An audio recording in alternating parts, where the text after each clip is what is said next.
nihin he di jimbar ni hlei ni thong ni kumkul kum li ase CCCNF le ICNCCCB kar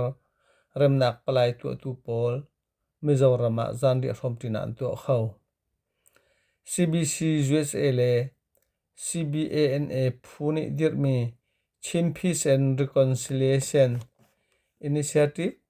CPRI Torel nak en Chinland Council CNF le ICNCCCB karram te nak palai 22 na chu December na sa zan le sim lampanga PM tuka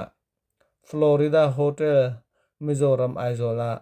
rem nak zan re 80 nak antu khona te kan thai hi rem nak zan re ikhom ti naka hin kholian cha Mizoram Chief Minister Pula du uma ansom Mizoram Chief Minister Pula du uma ne betoi chimna le bechana angai na te kan thai chun Mizoram NGO ngam biksimi Central Yong Mizo Association CYMA Mizo Zirlai Pol MZP Mizo Student Union MSU le Zoro na palai soma pri andakai khau tia kan thai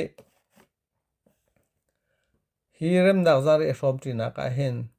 zaitiang da kar hlan kho zaitiang da chai kham yen ngai zaitiang da an kal chang ti mi kong a palai tore tu na ne chathan an chu khori lo chu cha ma kong a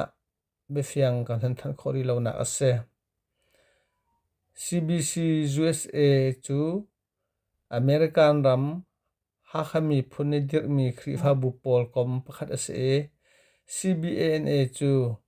American ram dir mi flam khri pha bu pol kom pakhat ase tia kan thai ma pol company ni hin CC CB kar rem nak palai tu adingin